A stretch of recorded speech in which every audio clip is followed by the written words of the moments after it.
So good day, everyone. It is so great to be here speaking with all of you, and I really appreciate you all turning up on your Thursday evening so that we can talk about what I think is the most important topic in the world, which is how do we achieve the Sustainable Development Goals, the world's to-do list. And I love a good to-do list. My entire life is run by my to-do list, so I really appreciate the process that has given us this fantastic comprehensive to-do list of what we've got to do to save our civilization and create a better future for all of us. And what I want to talk to you about today is not about any one of the goals, but about how we can increase the pace of innovation to achieve all the goals. When I'm forced to, there we go, missing my words. When I'm forced to pin us onto one of the goals, sometimes you go to events that name the goal that your company is working on. And, we work across all the goals, as Yaz was saying, because we are about empowering social innovators to help you identify the solutions that you need for your communities, and then to get those solutions out there into the world to test and prove whether they can work or not, and then hopefully, if they do work, to scale them for greater impact. And so in some ways, I think that's an overlay on the goal. When I'm forced to pick just one, I'm grateful for that weird, doesn't fit with the others, goal 17, partnerships for the goal, which is clearly not really a goal, because that's a process. That's a process piece, not an outcome. But that's where we sit. And a lot of the work we do is partnering with other organisations, existing businesses and foundations and governments to help them more effectively support and inspire grassroots innovators in order to accelerate our progress towards achieving these goals. And in thinking about innovation, I want to put that in context with, I think, some of the big picture trends that are happening in the world today. And in particular, I want to talk about three things that I think are going on that are the kind of ever-present context for this global challenge of achieving the goals before we run out of time. And so kind of what's going on around us? We're here working away at our to-do list, but the world around us matters, of course. No plan generally survives contact with reality. Or as Mike Tyson put it, everyone's got a plan until you punch them in the face, which I think is like the best quote on entrepreneurship I've ever heard. So there's three things that I think are going on around us that we need to be aware of, and I think are the context within which we are striving to increase the pace of innovation, or have increased the need for innovation. The first thing I want to talk about is speed, then needs, and then feeds. So speed. I think the most important change. My graphic design's terrible, isn't it? Apologies. Somehow that's. I think one of the most important changes in the world today is the pace of change itself. Things didn't used to change this much. I think it's really easy for those of us who live in this moment in the early 21st century to take change for granted. But change is actually quite a new concept.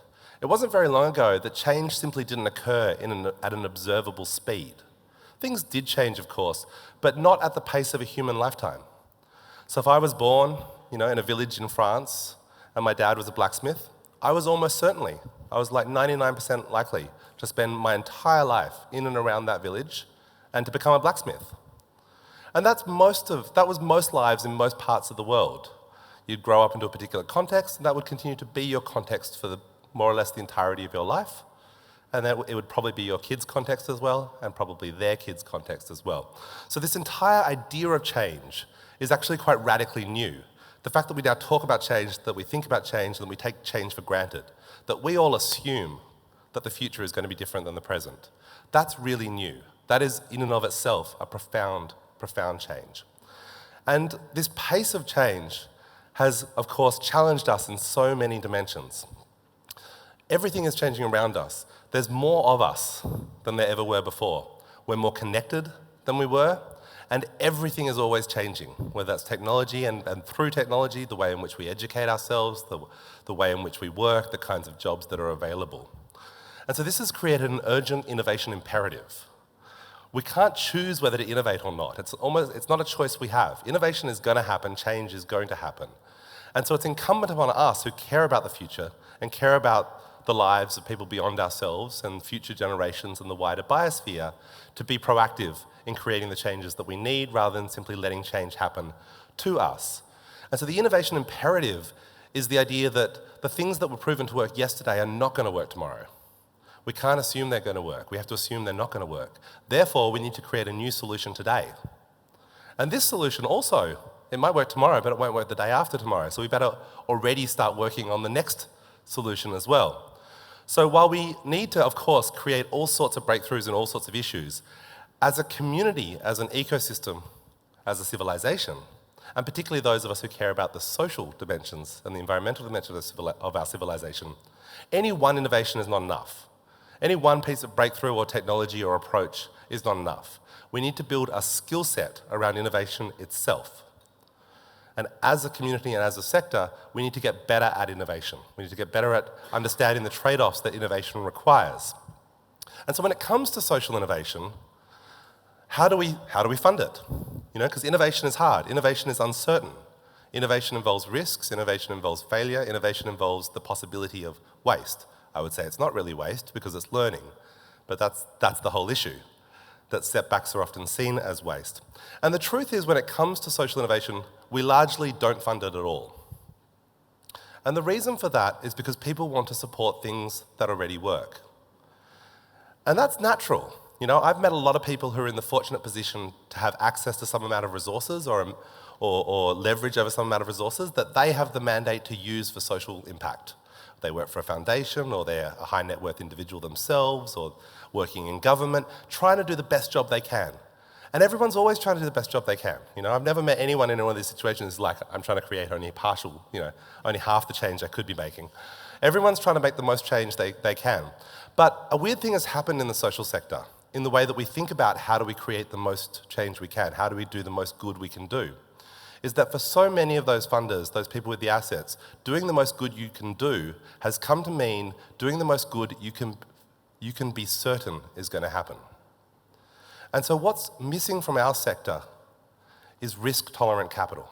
And it's risk-tolerant capital that fuels almost all innovation. And I realized this when I lived in San Francisco for 2 years, and this is where StartsomeGood was born, and that's not a coincidence, because I was naturally fascinated being in San Francisco. I was living in San Francisco, working in Silicon Valley, commuting, an hour and a half on the train each day to think about these things, and eventually to somewhat start working on a startup during those train journeys. You can't leave me kind of to my own devices for very long before I start creating new companies and so on. And so I was very fascinated by why is Silicon Valley Silicon Valley? Why is this such a hotbed of innovation and invention and entrepreneurship? And it's interesting having moved home, because I think from Australia and from most parts of the world, from outside Silicon Valley, people have really mythic ideas as to what's going on in Silicon Valley. They think it's a place where super smart people get together and do very clever things. And the truth is that Silicon Valley is the world's largest concentration of bad ideas. And literally the world's largest concentration of failed ideas. That's what an innovation ecosystem looks like. You don't get the good ideas without the bad ideas. You don't get the successes without the failures. But that's constantly what we're trying to do in the social sector. I was reminded, looking back at some previous experiences when I was in Silicon Valley, thinking about this stuff. I'd been in DC when Obama was elected, which was an exciting time for many of us. And soon after he was elected, one of the early things he did was set up the President's Council on Social Innovation. And so, those dozen of us in the capital S, capital I social innovation niche were very excited. This is going to be amazing. Think about all the cool things we're going to get to do, all the learnings we're going to have. They announced that it was going to be $50 million in grants to support social innovation. We're like, this is fantastic. We're going to get to run so many experiments, learn all sorts of cool stuff. And then they released the criteria for those grants. And the criteria literally stated that they wanted, and I quote, proven models of social innovation. Proven innovation is a contradiction in terms. There's literally no such thing as proven innovation. Innovation is literally things that we don't yet know whether they will work. A little bit after that, something might still be innovative, relatively early on, not well distributed yet, not at scale, but it's no longer innovation, because innovation is the uncertainty. Innovation isn't just the cool stuff that's working, that's innovative. But innovation is the process of figuring out what will work and what don't. So if you limit it to the things already proven to work, it's no longer innovation at all. And that is exactly where we're stuck when it comes to social innovation. People like the idea of innovation. They want to support innovation, but they hate the idea that there are risks attached to that. They hate the idea that instead of funding this thing over here, which will do some good, maybe not as much good as that is needed, but it will definitely do some good stuff. Instead, we might invest in this thing over here that is attempting to do an epic amount of good, and they might fall short, and it might not work, and oh gosh, think of what we could have done over here. The problem with this, of course, is that the world moves too fast for us to take this approach. That nothing that currently works will work in the future. It's just a matter of time. And so where's the next breakthrough coming from? Now, in Silicon Valley, they deal with that through the role of the angel investor. I'm sure you guys all know how the investment ecosystem works, but generally, angel investors investing their own money at a very early stage, generally pre-investability. One of the ironies about investability in general is that you generally need to have already raised investment to at any point be investable. If you've never raised investment, you don't have a robust model of what investment will do, which means you're not investable. Because to be investable is to have a really robust, proven model of the impact money will make on your business. And so in the social sector, we're trapped in this paradox of investability that requires investment. In the commercial sector, they overcome that through these courageous, risk-tolerant investors known as angels. Now, they're not just doing it out of the goodness of their heart, of course. They have a really easy-to-understand model that trades off risk and reward. That you can fail at 99 of your investments, but if the 100th one is Facebook, you're good. What's the equivalent of that for social change? Because that dynamic still holds. It's just harder to calculate. Business is so simple compared to social impact. Business is so simple. Every business has the same set of metrics. Everyone knows how to understand them. I don't need to know your business to be able to read your metrics, because it all comes down to profit and loss, unit economics, burn rates, and so on. Super simple, actually. And so it's very easy to calculate the difference between 99 investments that don't return anything and then one investment that returns 200x. You're up 2x over the course of those 100 investments.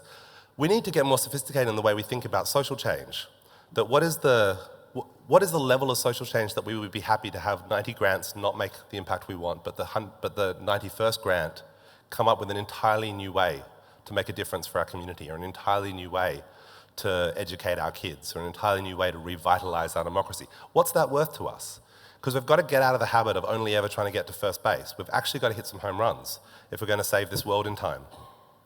And so I've become convinced that there's this kind of paradox at the heart of innovation as well, which again we need to grapple with more effectively in the social sector. And that idea is that good ideas look like good ideas because they're generally sensible. They're built on the status quo. They don't violate our assumptions. They're like, here's a thing, wouldn't it be cooler if it was a bit better? And you're like, that would be cool. We should make that a bit better.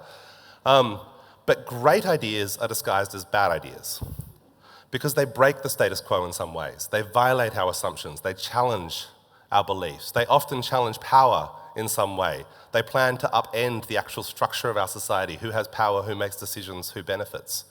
They therefore attract opposition. They therefore attract skepticism. Most of these ideas, you'll look at them and say, that's not going to work. And most of the time, you'll be right. The problem is that none of us have that crystal ball to know what the future is going to hold and what's in fact going to work. No one is smart enough to differentiate the actually bad ideas from the actually brilliant ideas, because they all look the same. They're in that same bucket of ideas that break and violate the status quo.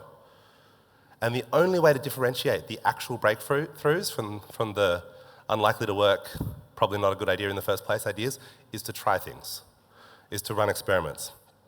So I've somewhat cheekily been calling this Dawkins' law. If you guys want to help me spread that, hashtag Dawkins' law. It's a bit awkward with the grammar, but we'll get through it. And we need to get much better at understanding this in the social sector. The commercial sector gets this. Science gets this.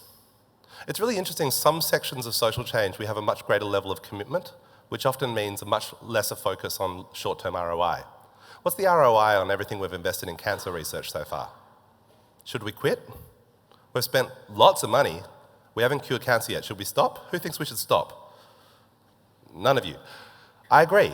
That's because we don't subject cancer research to the same sort of short-term ROI as we do most other social impact endeavours.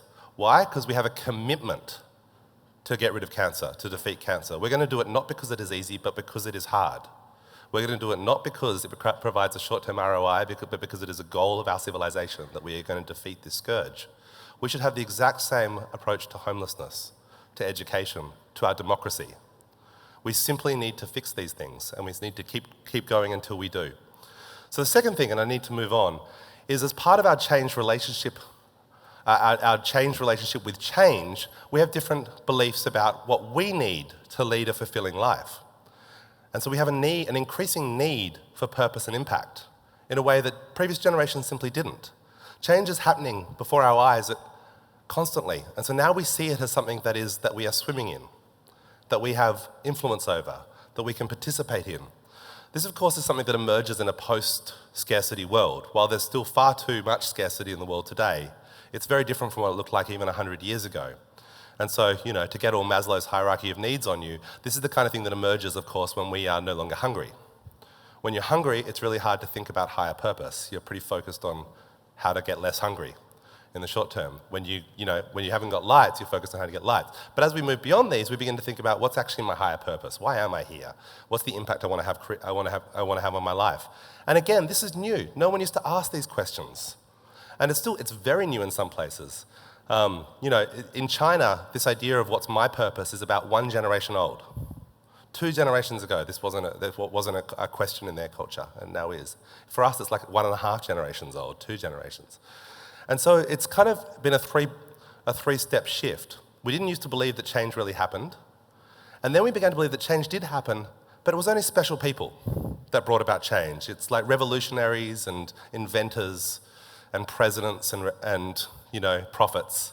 These are the people who bring around significant change. But now we've realized that actually change is the aggregation of all of our decisions. And so it's not just that change is brought about by decisions, it's that it's brought about by my decisions. That the decisions I make every day are having an impact on the world around me. And what do I want that impact to be? And we can see this. This is not something that's emerged in the younger generations. Generational theory is BS. Generations are not magically born with different values or cultures. They reflect the changing values and culture in our wider society. And they reflect them most strongly because they haven't been imprinted with the previous culture and approach. And so you do see this most strongly with young people. And you see the evidence, and by young I mean kind of my age and down.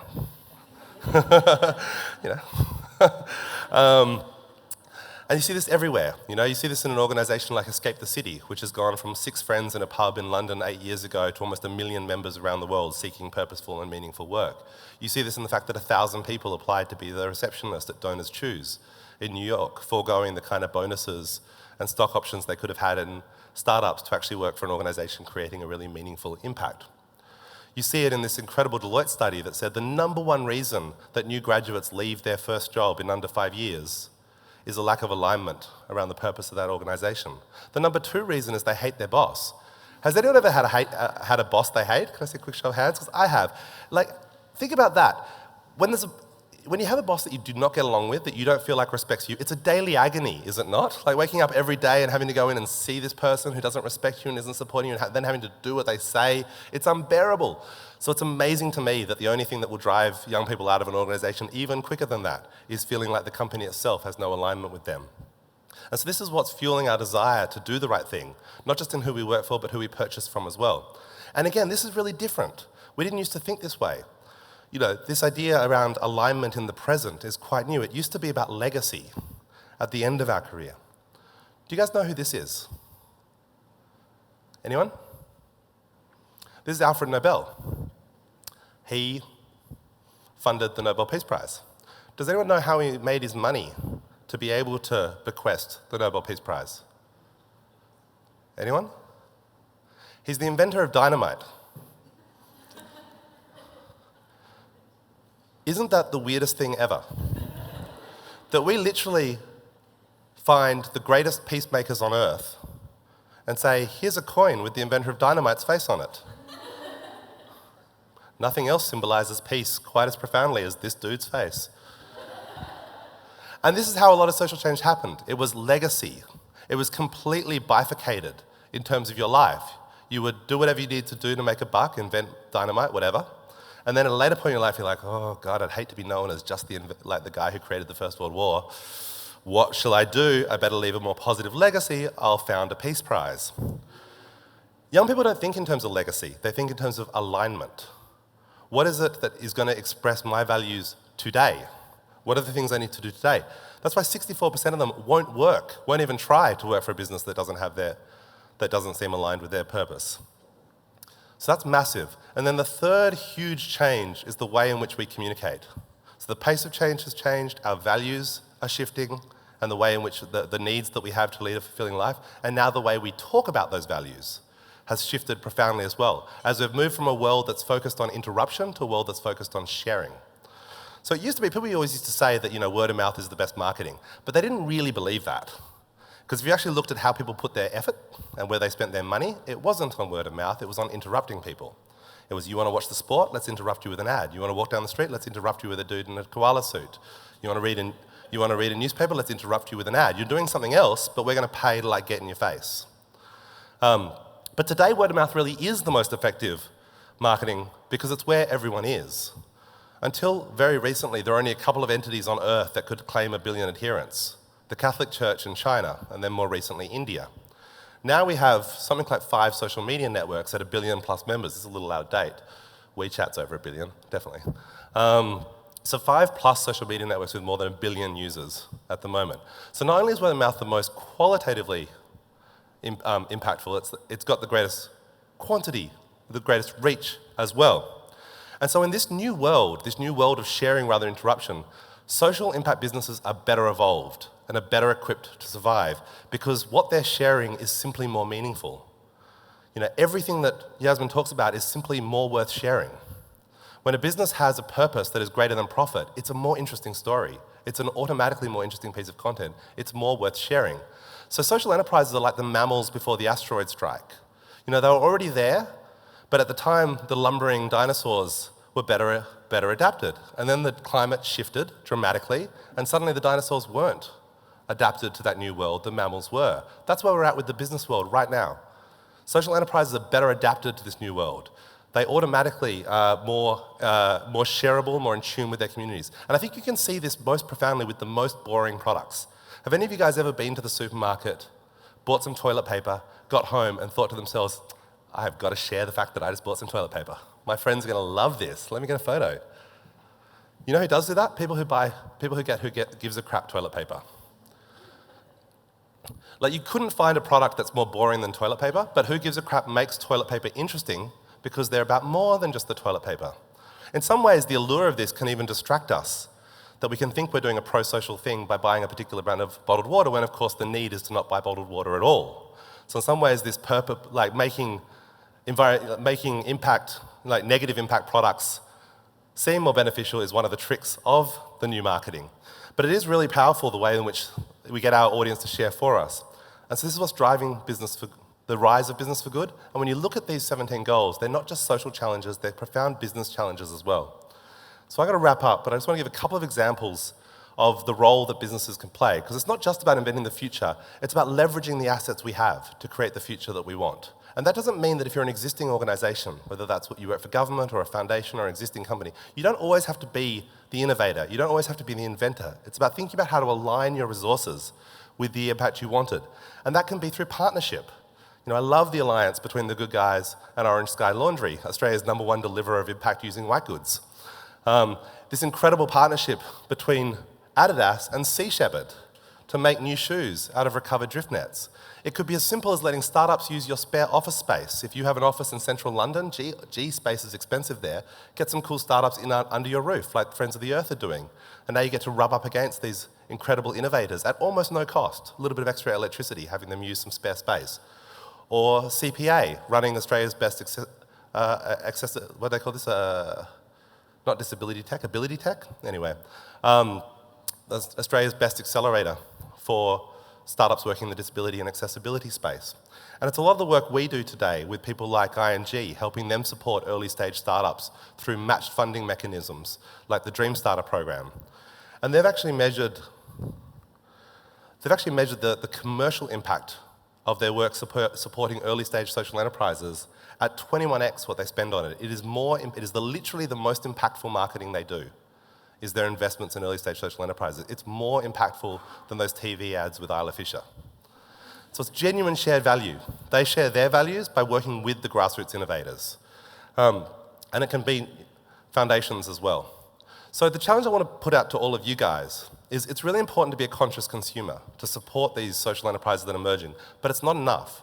We need conscious entrepreneurship to actually invent better products, not just to select amongst the limited range of ethical products that exist, but to invent the new products that we need, the new approaches.